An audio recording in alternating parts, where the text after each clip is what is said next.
Assalamualaikum warahmatullahi wabarakatuh. Perkenalkan, nama saya Intan Ayu Amelia dengan NIM 2338111093. Di sini saya akan mereview beberapa materi dari kelompok lain, yaitu mengenai manajemen operasional. Tata ruang adalah salah satu dari keputusan utama yang menentukan efisiensi jangka panjang suatu operasi. Tata ruang juga memiliki implikasi strategis karena ia menciptakan prioritas kompetitif sehubungan dengan kapasitas, proses fleksibilitas, dan juga biaya.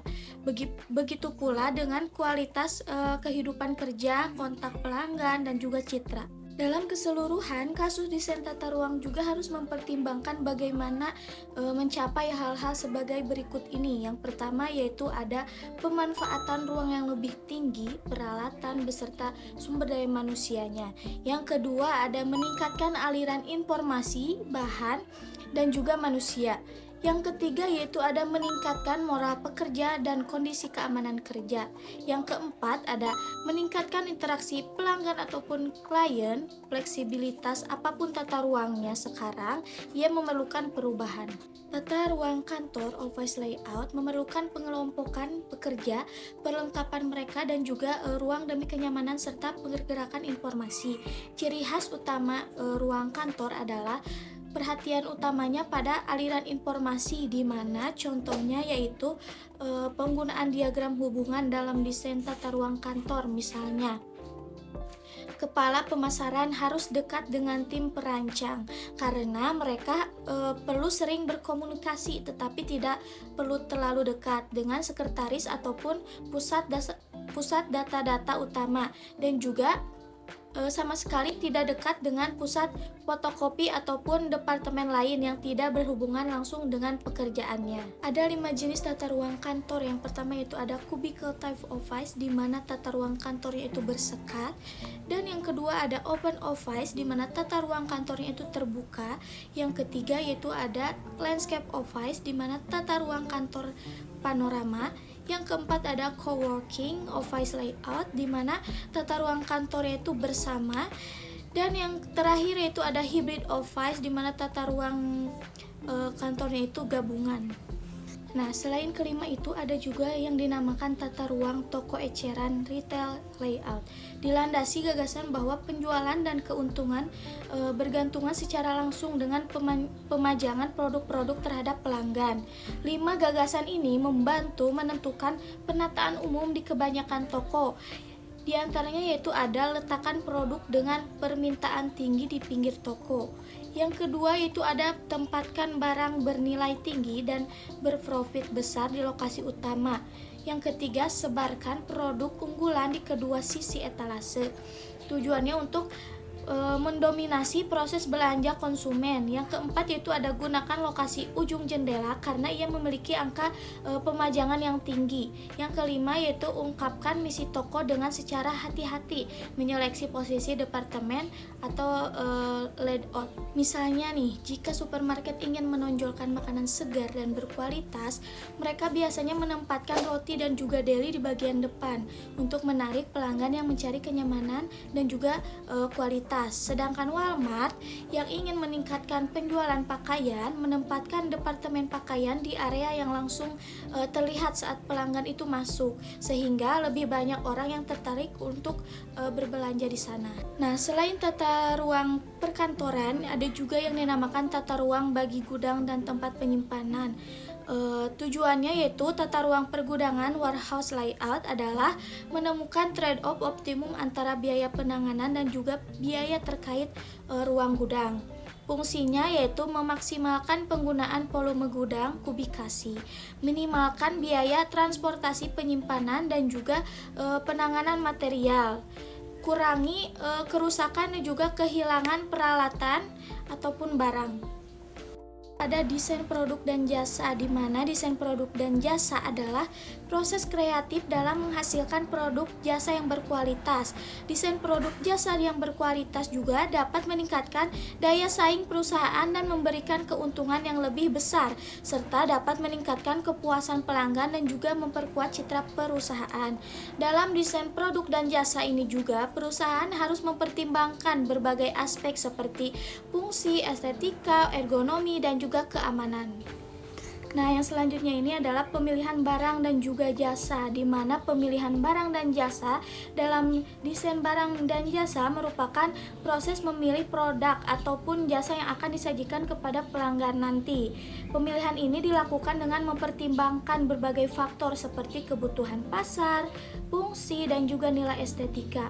Pertimbangan dalam memilih barang dan jasa ini juga bisa dilihat dari memahami target pasar, analisis kompetitor, menentukan nilai merek, fokus pada fungsi, mempertimbangkan nilai estetika barang, mempertimbangkan keamanan, mempertimbangkan biaya, kualitas, dan waktu pemasaran, mempertimbangkan juga kepuasan pelanggan, mempertimbangkan juga keunggulan kompetitif.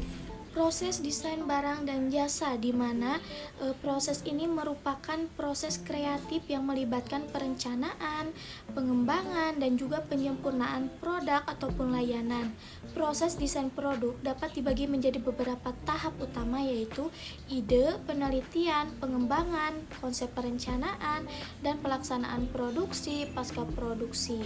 Desain produk dan jasa yang baik dapat meningkatkan daya saing suatu perusahaan dan memperoleh keuntungan yang lebih banyak dari sebelumnya. Penciptaan produk baru, pemilihan, definisi, dan juga desain produk harus dilakukan secara terus-menerus.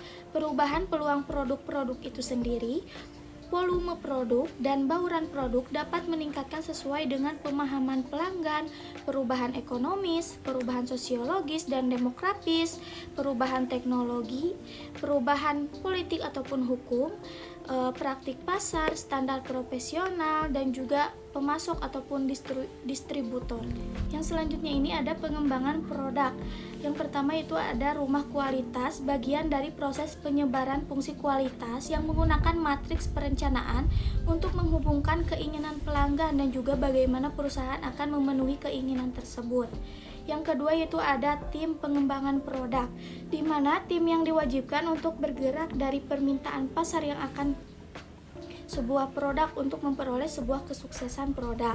Yang ketiga ada perekayasaan konkuren, di mana perekayasaan konkuren ini atau yang disebut rekayasa serentak adalah metode perencanaan dan juga pengembangan produk yang dilakukan secara paralel, bukan berurutan. Metode ini dapat diterapkan dalam desain barang dan juga jasa, manufakturabilitas, dan juga perekayasaan nilai kegiatan yang membantu memperbaiki desain, produksi, kemampuan, perawatan, dan juga penggunaan produk itu sendiri. Nah, jadi pengembangan produk adalah proses penting dalam memenuhi permintaan pasar dengan keunggulan kompetitif, pemilihan, pendefinisian, dan juga perancangan produk.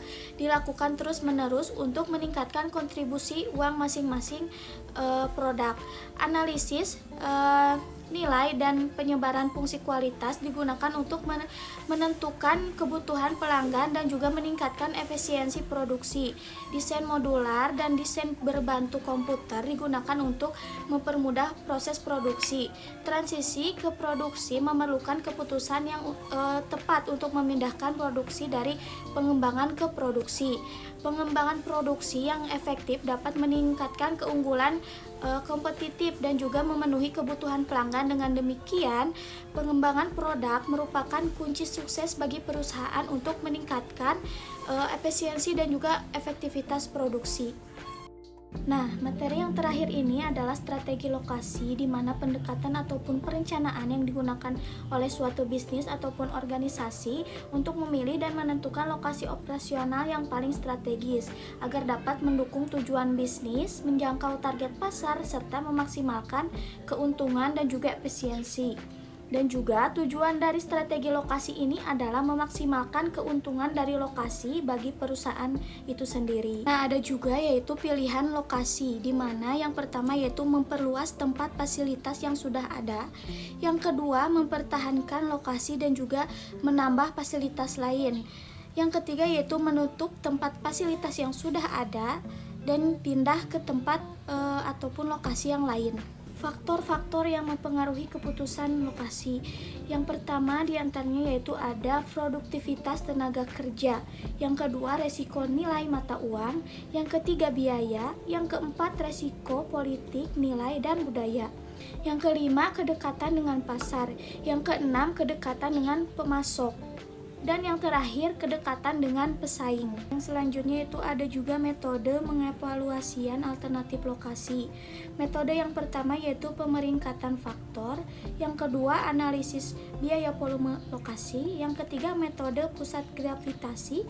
Yang keempat, model transportasi. Cukup sekian dari saya. Mohon maaf bila ada kesalahan. Wabillahi taufiq wal hidayah. Wassalamualaikum warahmatullahi wabarakatuh.